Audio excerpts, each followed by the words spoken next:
propio kit dice que, bueno, lo he traducido, este método no está destinado a ser usado como un test para el VIH-1 en el chequeo de donantes o como un test de diagnóstico para confirmar la presencia de infección por VIH. Es decir, que lo usan, la carga viral lo usan para evaluar el estado del paciente ya diagnosticado VIH positivo o diagnosticado con SIDA, para ver si la carga viral, cuando te dicen que la carga viral es alta, es que tiene muchos virus y entonces está la cosa muy mal, te tienes que medicar más o lo que sea. Y si la carga viral es baja, es que bueno, estate tranquilo, pero no tanto, porque la cosa puede ir a peor. Entonces la carga viral lo usan para determinar, para evaluar el caso clínico. Pero si dicen que este método no puede ser usado para el test del VIH en el chequeo de donante, ni tampoco para confirmar el test de diagnóstico, o sea, para confirmar la presencia de infección por VIH-1, ¿qué está diciendo? O sea, con esto te está diciendo que una persona que no ha sido primero diagnosticada con el ELISA ni con el Western blot, que no se haga la carga viral, porque puede dar la carga viral, te puede dar a lo mejor que tienes mucha carga viral cuando a lo mejor incluso puede dar negativo en los dos test anteriores. Por eso la carga viral jamás se usa en personas que, o sea, siempre se usa después de haber dado positivo a un ELISA y a un Western blot.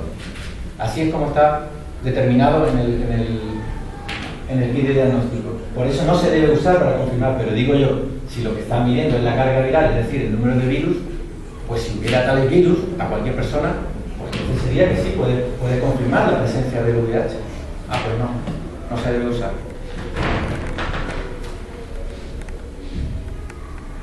Otra cosa es el conteo de células CD4. Bueno, con esta prueba se pretende determinar el estado del sistema inmunológico midiendo el número de células CD4 en sangre en un momento concreto.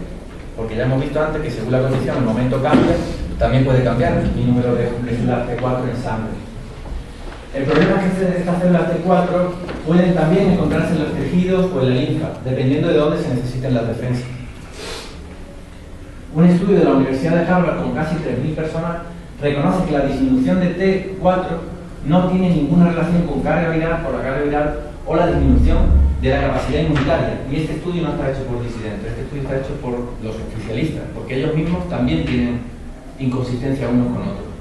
Este estudio está hecho por médicos especialistas, pero claro, hacen la prueba, hay todavía gente honesta por ahí, entonces hacen la prueba y tienen que publicar lo que ha salido. Lo que ha salido era pues, que no había ninguna relación entre la carga viral o la disminución y las células T4.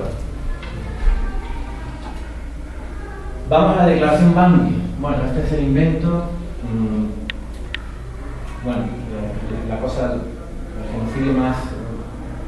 Bueno, no sé ni cómo, no encuentro la palabra para determinar esto, ¿no? Pero bueno. En 1985, la ONU, por motivos humanitarios, decide crear un nuevo método de diagnóstico para los países africanos, ya que es un hecho que no tendrán capacidad de acceso a los caros kits de diagnóstico de los países ricos. Aparece el diagnóstico por síntomas clínicos. Cuando dice que no tiene la capacidad, evidentemente es que no tiene el dinero para pagar esos kits. Entonces permiten o determinan que se pueda usar el síndrome por diagnóstico. Bueno, ¿veis ustedes lo que...? ¿Lo veis ustedes? ¿Se puede ver lo de la diapositiva? Más o menos, yo lo voy explicando. Esto evidentemente no hacía falta verlo, pero es uno de los modelos usados en África, el frente y el revés, de lo que es la hoja que rellenan para determinar SIDA en África. Y como veis hay síntomas mayores, síntomas menores, aquí está mejor puesto.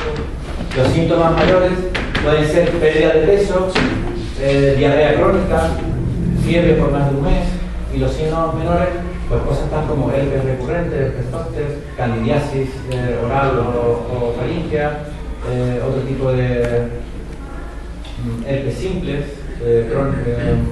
persistente herpes simple, cosas que son casi conocidas siempre anteriormente en África y además casi endémicas, ¿no? En los niños también se usa el mismo método de diagnóstico. Este es otro usado de Uganda, el otro es uno de la ONU y este es uno del Ministerio de Salud de Uganda, que aquí lo vemos más claramente. Síntomas mayores, pérdida de peso, diarrea, fiebre, síntomas menores, candidiasis, pruritos, herpes, herpes simplex ulcerada, tuberculosis, por ejemplo, es un signo más, y se sabe que la tuberculosis es endémica en África, sin embargo se toma como un síntoma menor. Y si además tiene cualquiera de estos dos síntomas, aunque no tuviera ninguno de los otros, ya sería suficiente cualquiera de estos dos. Kaposi sarcoma solo de por sí es SIDA en África. El meningitis por criptococos es SIDA en África. Aquí sería meningitis, allí sería SIDA. Esto es lo que consiguieron la ONU en ese acto humanitario para África. Claro, lo que hay que decir es que la importancia de eso es los tratamientos. Porque si fuera un diagnóstico que, bueno, aunque es desacertado pero no tiene ninguna consecuencia, podría, bueno, pues se ha equivocado, los médicos se equivocan, en fin, todo esto. Podría no ser hasta comprensible. Pero es que la equivocación les lleva a tratar a pacientes con antirretrovirales cuando en realidad no se trata de virus, se trata de que tiene síntomas. Y esos síntomas son clínicos, son conocidos anteriormente a la era del SIDA y todos son tratables y tienen una medicación específica. Sin embargo, al cometer ese error tan grave de permitir el diagnóstico por síntomas, le están dando antirretrovirales que son hipertóxicos y que luego les lleva... Y además se lo dan a personas que tienen ya otro tipo de deficiencias nutricionales, otro tipo de infecciones recurrentes o lo que sea, y les llevan a una muerte acelerada, ¿no?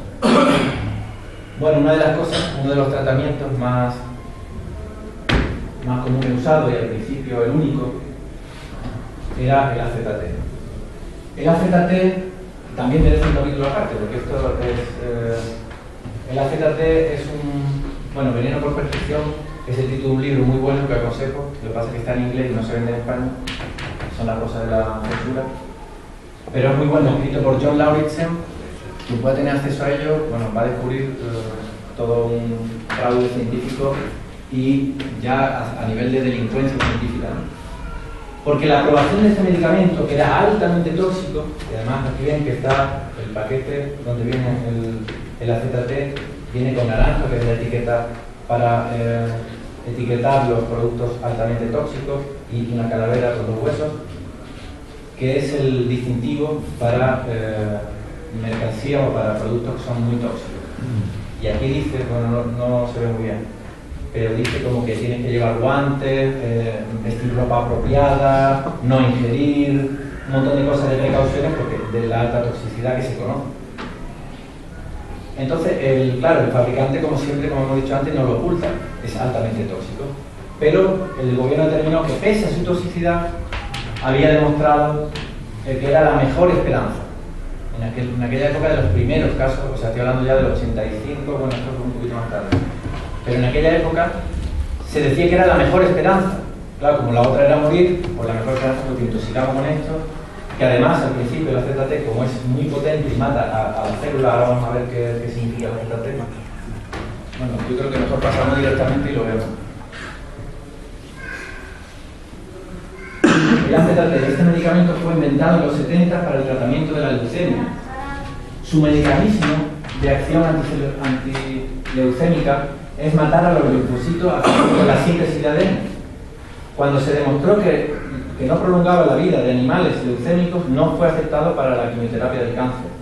Acordaros que estamos hablando del principio de los 70, cuando hablan de los retrovirus, entonces inventan este medicamento ya incluso justo corriendo después, con la expectación que habían levantado la era nueva de la retrovirología y los retrovirus, ya incluso inventan el medicamento, pero es rechazado por su alta toxicidad.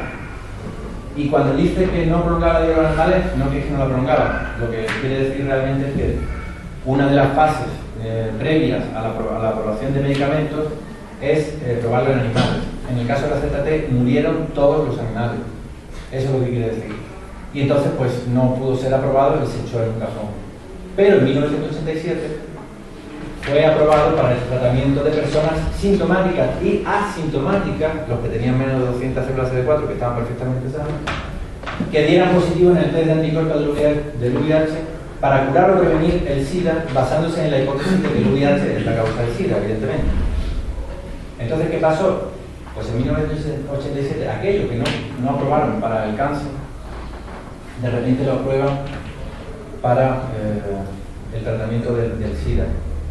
Y claro, esto no se entendió bien, porque por ejemplo el movimiento gay que estaba en la calle pidiendo al gobierno que dieran un tratamiento y que no se olvidara del colectivo homosexual que estaba padeciendo esa nueva patología y todo esto, y además muy enérgicamente tomando las calles con muchas movilizaciones, poniendo en serio aprieto a veces incluso a Reagan, porque no se decidía, como Reagan es verdad que es homófobo, todo el mundo lo sabe, pues entonces claro, estaba ahí su reelección y todo estaba en juego.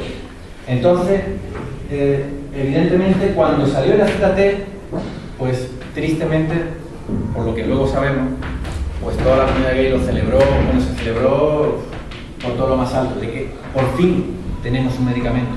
Claro que en aquel momento no sabían qué era el medicamento, y luego ya cuando empezaron a morir mucha gente, pues unos cuantos se dieron cuenta y bueno, hicieron campaña en contra de ese medicamento. O sea que fue una cosa bastante, digo, que tenía a la gente bastante comprometida. Era un tema social muy caliente en aquel entonces.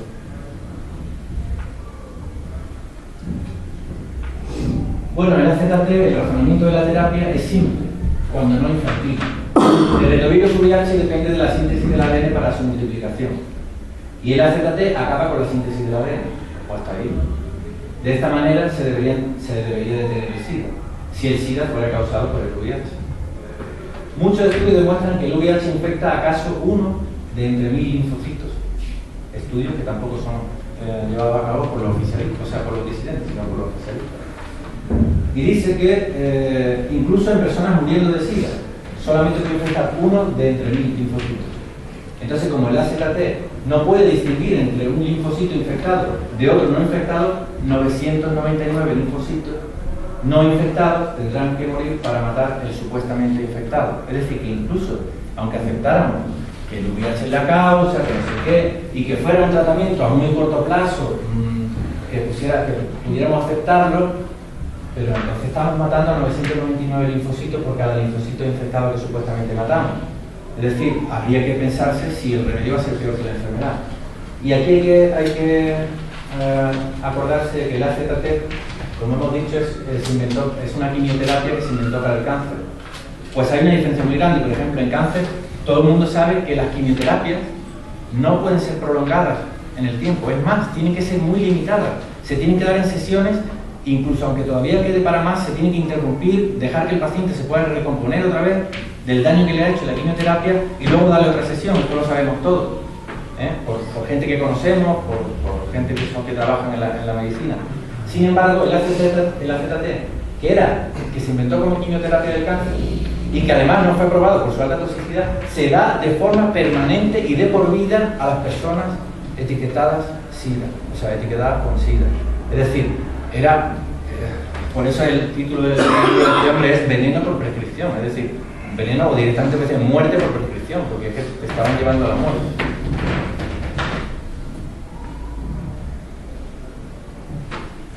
Bueno, el AZT es el medicamento más tóxico que se haya probado jamás para tratamiento de la graduación, es lo que estaba diciendo ahora. Y ahora, hoy en día, se sigue prescribiendo indiscriminadamente a escala masiva. Lo que pasa es que ahora lo que ha variado es la dosis, pero se sigue dando AZT y en combinación con otras terapias. William Hasseltine, de la Escuela de Salud Pública de Harvard, ha llegado a recomendar, que son ya cosas que dicen algunos oficialistas que es para coger la noticia, ha llegado a recomendar que se dé AZT a personas VIH negativas, perfectamente sanas, que pertenezcan a grupos de alto riesgo, como homosexuales, para prevenirles de que se infecten a los pobrecitos. Es decir, como ustedes sois los que hemos determinado que sois del grupo de prevalencia alta del VIH, pues entonces, aunque seáis negativos, o sea, que ya entonces me está diciendo que aunque dé negativo en el test, que se supone que me está diciendo que no estoy infectado, que tome el AZT para prevenirme de que me puedan contagiar. O sea que se podría decir que es veneno por prescripción para homosexuales. Casi es, sí, porque en el principio era el grupo mayor y además la mayor parte de la gente que moría eran homosexuales. Está clara la intención. Sí, está clarísimo. Y es verdad que el AZT provocaba inmunodeficiencia, ¿no? Claro. De hecho, en los prospectos, cuando tú lees los efectos secundarios, uno de los efectos secundarios del AZT es inmunodeficiencia. O sea, con AZT se puede adquirir SIDA, ¿no? Exactamente. El SIDA es una de las cosas que puede, o sea, uno de los efectos secundarios que puedes tomar, o sea, que puedes tener por tomar el AZT. Sobre todo a las personas asintomáticas, Porque los que ya presentan síntomas, a lo mejor sería difícil determinar a partir de qué momento el síntoma ya entonces se volvió más del medicamento o no. Pero la persona asintomática con menos de 200 células CD4, que se presenta perfectamente sana, y por dar menos de 200 células CD4 me empiezan a presentar la ZT, y luego empiezo a tener síntomas de inmunodeficiencia, es evidente, o sea, no me queda ninguna duda de que es a consecuencia de la ZT. El protocolo que consiguieron por demanda judicial en Estados Unidos, el protocolo original de la CDT obligaba a suspender su uso a las 12 o 13 semanas de comenzarlo. Claro. Y eso nunca se ha publicado aquí porque los fanáticos no querían que se supiese. Exactamente. Además, hay, si no una homofobia, que seguro que la hay también, hay siempre una intención, porque luego vamos a hablar más adelante del estigma del SIDA, ¿no? Siempre va a dar en clases sociales o en personas que son de grupos que a lo mejor pueden ser más susceptibles de ser discriminados y entonces es fácil que, aunque sepan que es muy tóxico, aunque sepan que no pueden prolongar más de 13 semanas y además basándose en que es la mejor esperanza, pues te lo dan, porque a fin de cuentas me estoy quitando de medio que toxicómanos, homosexuales, hemofílicos, que a fin de cuentas son gente muerta. Hay que tener mucha sangre fría para esto, pero oye, prostitutas, todo cabe. sexuales. Sí, también prostitutas, aunque nunca ha sido un grupo de riesgo, pero bueno, también. Esta afirmación de William Hasseltine, ¿de cuándo es? Esta, O sea que, tendría que revisarla. ¿de los 80? ¿De los 90? Esta es más reciente, Porque quiero decir, ahora mismo en las campañas públicas que se hacen, bueno, sí que se hacen campañas dirigidas a grupos, pero se dice que los grupos de riesgo no existen, que existen las prácticas de riesgo. Entonces, a mí quería saber de cuándo es esta cita, porque si esto es reciente, quiero decir, están, o sea, dicen Sí. una cosa, pero luego... No, pero además, bueno, William Hasseltine evidentemente no opera en España, y en España, lo que sirve en España a lo mejor no es lo mismo en Inglaterra o no es lo mismo en Estados Unidos, pero como digo, aquí cada uno. Por ejemplo, en Italia, un dato, y ya termino esta pequeña intervención y luego intento hablar un poco más rápido y luego al final ya vamos a las preguntas, ¿vale? Pero hay un dato muy concreto de un país muy cercano, Italia. Italia no se necesita ser HIV positivo para diagnosticar de SIDA. Lo dice el propio Ministerio de Salud. Hace poco tuvimos una conferencia de la disidencia del SIDA en California y vino un microbiólogo que además es profesor de la Universidad de Florencia en Italia y su ponencia precisamente iba de eso, de que el HIV no es necesario en Italia.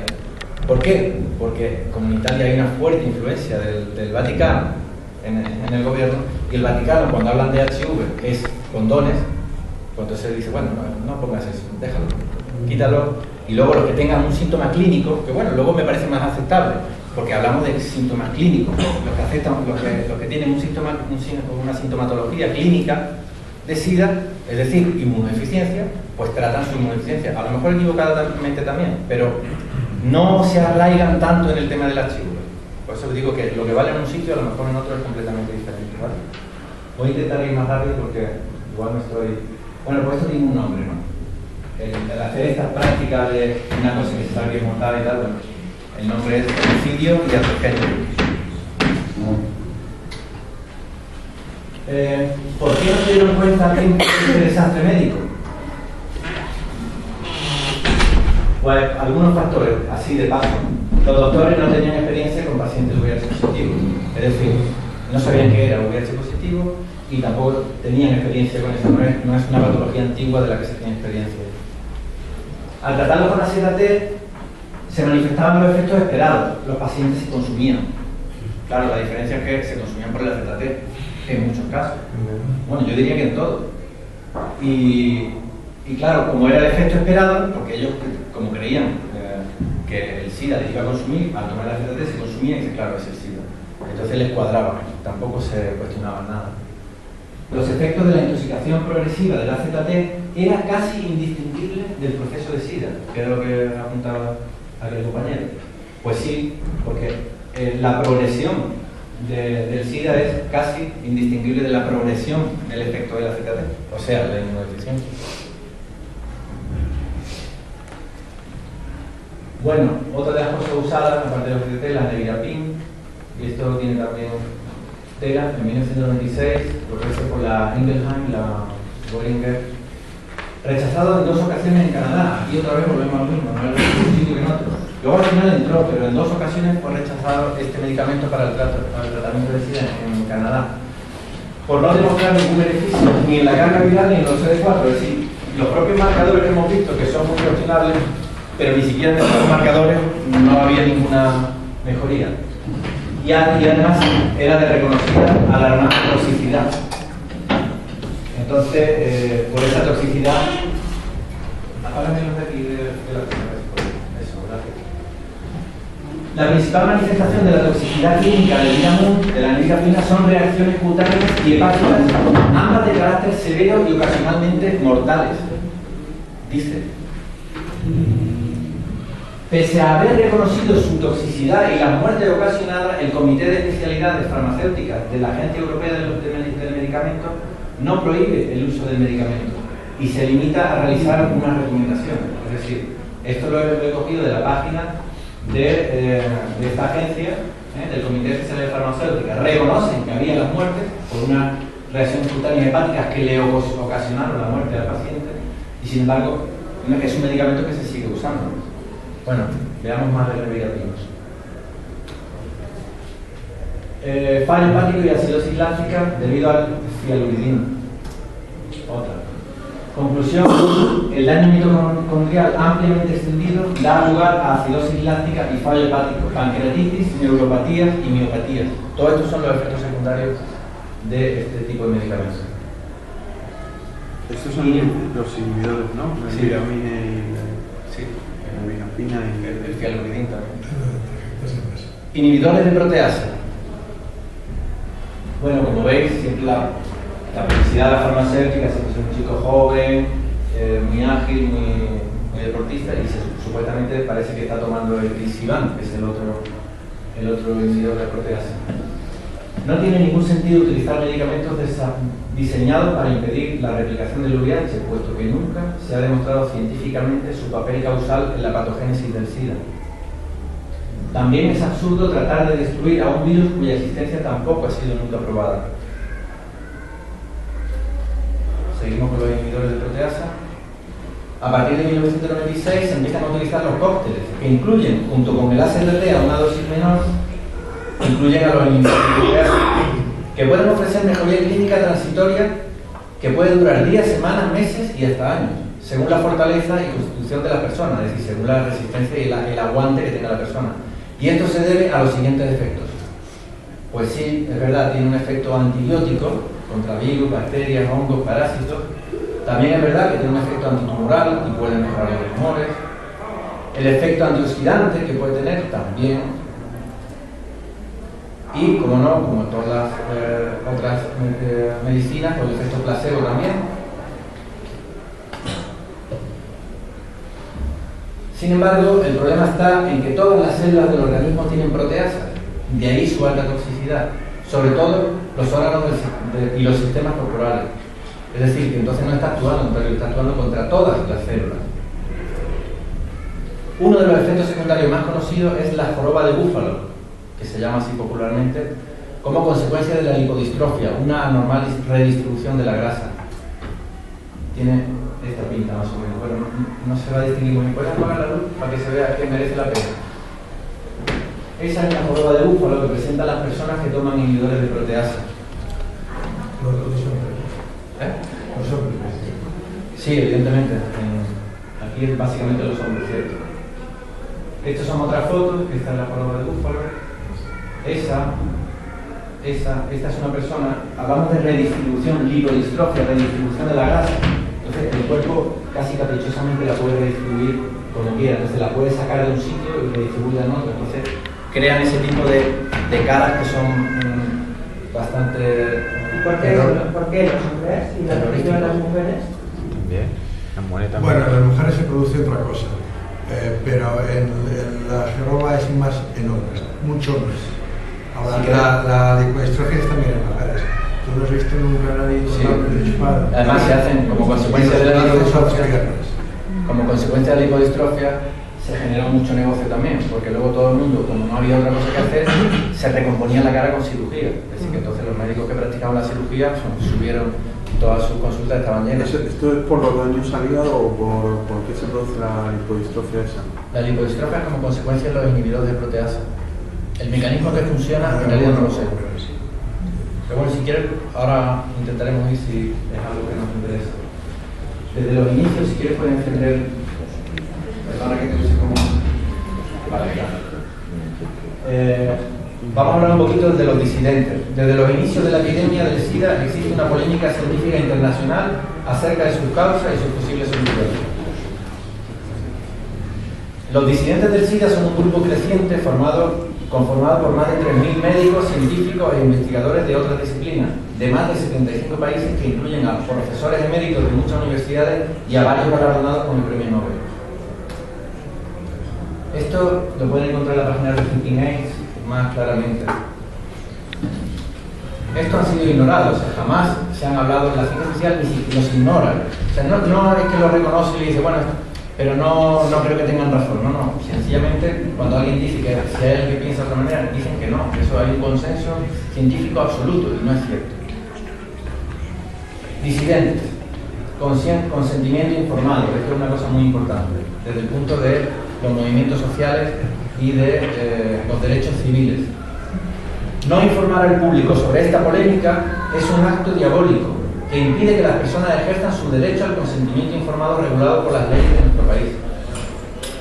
Sin conocer los pros y los contras de ambas hipótesis sobre el origen del SIDA, no es posible que las personas puedan escoger libremente lo que es mejor para su salud. O sea, independientemente y con respeto a lo que otros pueden pensar de otra manera, pero si a mí no me lo dicen, yo no puedo optar por pensar cuál será la mejor para mí. Esto lo dijo Peter Harvey en una cita de continuo. Bueno, la censura científica de los medios en realidad es algo que merece también otro capítulo aparte, pero bueno, puedo destacar una cosa.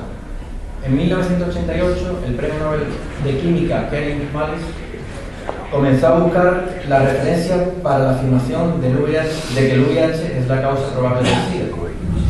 Esta afirmación ya la hacía todo el mundo en 1988, en todos los foros, ya no había ninguna duda, parecía que todo estaba muy claro, y este hombre hacía un trabajo precisamente para una farmacéutica, el Kevin Mallis, y necesitaba poner para su trabajo la referencia científica. No tenía ningún otro interés, solo citar la referencia científica.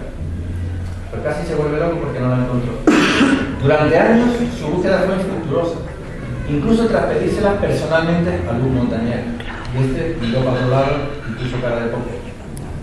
Durante su discurso de aceptación del premio Nobel de 1993, el premio Nobel de Química, Mallis mencionó la falta de evidencia científica para la hipótesis del SIDA. Es decir, que desde que comenzó a buscarla hasta el 93, el hombre ya dijo, bueno, y cuando ya se la pidió personalmente a Luc Montagnier, que se supone que era el que la había descubierto, y tampoco le dio la referencia científica, dijo, bueno, entonces, aprovechando el discurso de recogida del premio de Nobel, pues mencionó la falta de evidencia científica para la hipótesis viral del SIDA. Y en 100 años de entrega de los premios Nobel, su discurso ha sido el único que no se ha publicado. Esto me parece que es, por sí mismo, podríamos hablar de 20.000 otros aspectos que tiene la censura del SIDA o de los disidentes en los medios y en la ciencia. Pero bueno, esta es una me parece muy importante.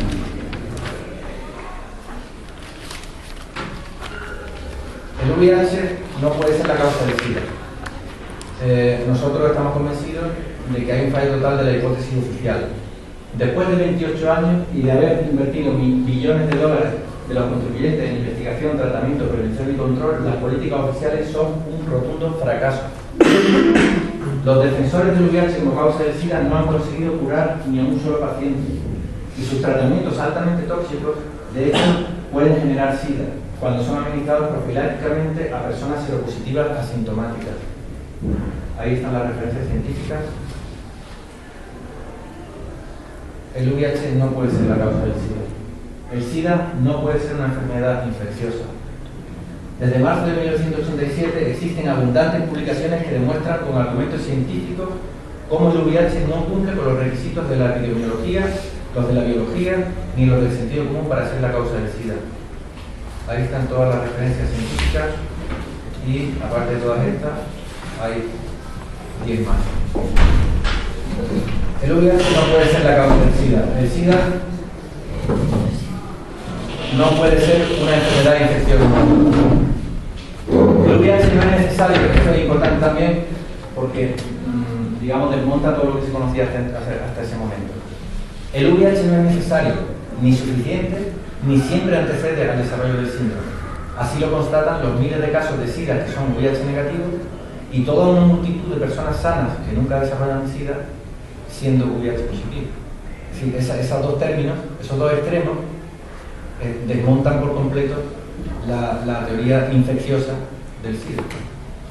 Ahí están todas las... Bueno, y hay más referencias científicas. ¿Por qué se cometió el error, si queremos hablar de error, sobre las causas del SIDA? Pues evidentemente había un prejuicio microbiológico, es decir, una especie de bacterofobia. Y esta proviene de la teoría germinal promulgada por Louis Pasteur y Robert Koch a finales del siglo XIX. Es decir, una idea de que la enfermedad siempre viene de fuera, que siempre es exógena. Y había, entonces, por aquel entonces había disidentes también, que decían que no, que la enfermedad se producía y se construía dentro. Pero estos quedaron elegantemente barridos por Pasteur y Koch en diferentes momentos. Y finalmente la que llegó más lejos fue la del prejuicio microbiológico, o sea, creer que la enfermedad, antes de nada, creer que viene de fuera y que es transmitida o ocasionada por un agente patógeno externo. También por la homofobia.